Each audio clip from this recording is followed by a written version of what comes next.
नमस्कार दोस्तों, share market की दुनिया में आपका स्वागत है। दोस्तों, आज हम बात करेंगे कि बिजनेस न्यूज़ चैनल्स आपकी इन्वेस्टमेंट को स्टॉक मार्केट में कैसे प्रभावित करते हैं।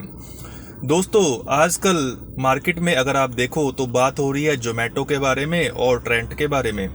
आजकल बात हो रही है रेलवे शेयर्स के बारे में, डिफेंस शेयर्स के बारे में एंड पीएसयू शेयर्स के बारे में। अब दोस्तों, किस चीज़ के बारे में बिजनेस न्यूज़ मीडिया में बात होती है, ये बड़ा सिंपल सी गणित है। दोस्तों, बिजनेस न्यूज़ चैनल चाहे जी बिजनेस हो, चाहे वो सीएनबीसी आवाज़ हो, चाहे वो आपका इकोनॉमिक टाइम्स वाले हों, ईटी नाउ वाले हों, दोस्तों ये लोग बात करते हैं उन शेयर्स के बारे में, उन सेक्टर्स के बारे में जो कि काफ़ी चल चुके हैं, यानी जिन्होंने पिछले एक दो दिनों में, पिछले 3 महीनों में, पिछले 1-2 सालों में बहुत अच्छा रिटर्न दिया हो। दोस्तों, अब टीवी पे आने वाले बड़े सारे एक्सपर्ट्स बात कर रहे होते हैं कि भैया जोमेटो इतना क्यों चल गया, ट्रेंट इतना क्यों चल गया, रेलवे के शेयर्स इतने क्यों चल गए, या डिफेंस के शेयर्स इतने क्यों चल गए, पीएसयू में ऐसा क्या है जो वो चल गए। तो दोस्तों, जब कोई चीज़ परफॉर्म कर चुकी होती है तो हाइंड साइड में, यानी कि बाद में उसका एनालिसिस किया जाता है। ऑब्वियसली उसके चलने के दोस्तों कोई ना कोई तो कारण रहे होंगे। फॉर एग्जाम्पल, जोमेटो के बारे में कहा जा रहा है कि भैया इसके पास प्राइसिंग पावर है, यानी कि इसका कॉम्पिटिटर कोई खास नहीं है, एक आधा है, कोई स्विगी वगैरह कोई, तो मतलब ओलिगोपोली टाइप से बिजनेस मॉडल है। इसी तरीके से अगर आप रेलवे शेयर्स की बात करी जाए तो उनमें कहा जा रहा है कि भाई सरकार बड़ा सारा खर्चा कर रही है, गवर्नमेंट का कैपेक्स है। डिफेंस के बारे में भी यही कहा जा रहा है। पीएसयू के बारे में कहा जा रहा है कि भैया पीएसयू जब चलने शुरू हुए थे उससे पहले बहुत ही ज़्यादा सस्ते थे। बिल्कुल ठीक बात है। पावर सेक्टर के बारे में कहा जा रहा है कि जो थर्मल पावर है उसको कोई वैल्यू ही नहीं दे रहा था भैया। पहले लोग कहते थे कि सारा कुछ जो है सोलर पे शिफ्ट हो जाएगा और पावर सेक्टर में थर्मल पावर की ज़रूरत ही नहीं होगी, इसलिए वो बहुत सस्ता हो गया था। बिल्कुल दोस्तों, ये सही एनालिसिस है, एनालिसिस में कोई दिक्कत नहीं है। अगर आप ट्रेंट के शेयर की बात कीजिए जो इतना बढ़ चुका है कि उसका प्राइस टू अर्निंग मल्टीपल 141 है, 141, तो ट्रेंट इतना क्यों बढ़ गया? क्योंकि उनकी प्रॉफिट ग्रोथ ही पिछले साल डबल से ज़्यादा हो गई, यानी उनका जो प्रॉफिट आफ्टर टैक्स है जिसको पैट बोलते हैं वो दुगने से भी ज़्यादा हो गया, उनकी ग्रोथ रेट इतनी ज़्यादा है।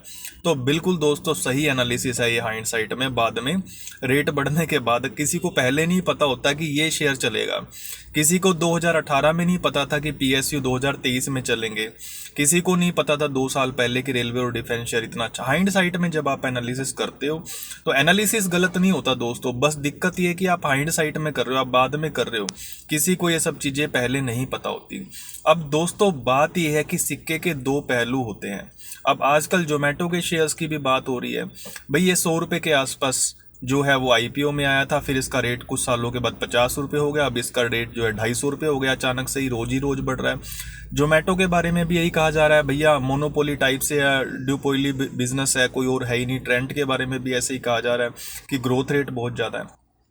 लेकिन जब भी मार्केट जब टीवी पे लोग आते हैं तो आपको ये लगता है कि भैया देखो टीवी पे तभी आ रहा होगा, कोई एक्सपर्ट ही होगा।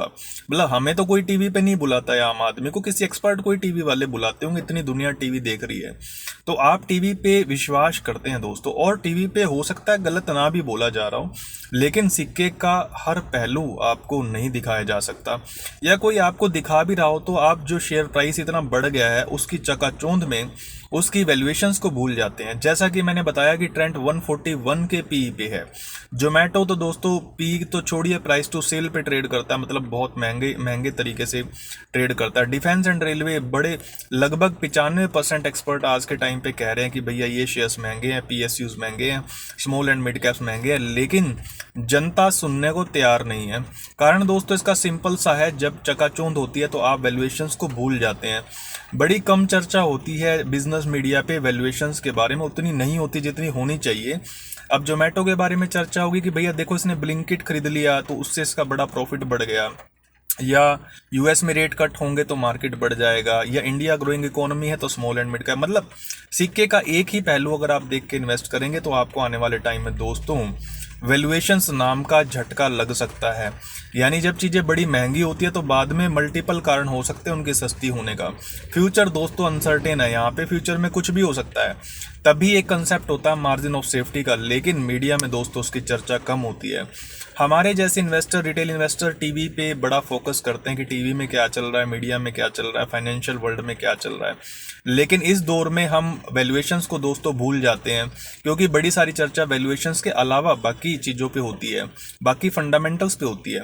दोस्तों दिक्कत ये नहीं है कि वो फंडामेंटल्स ठीक है या गलत है, मोस्टली वो ठीक ही होते हैं, लेकिन दिक्कत ये है कि आप वैल्यूएशंस को उसमें जोड़ के नहीं देखते।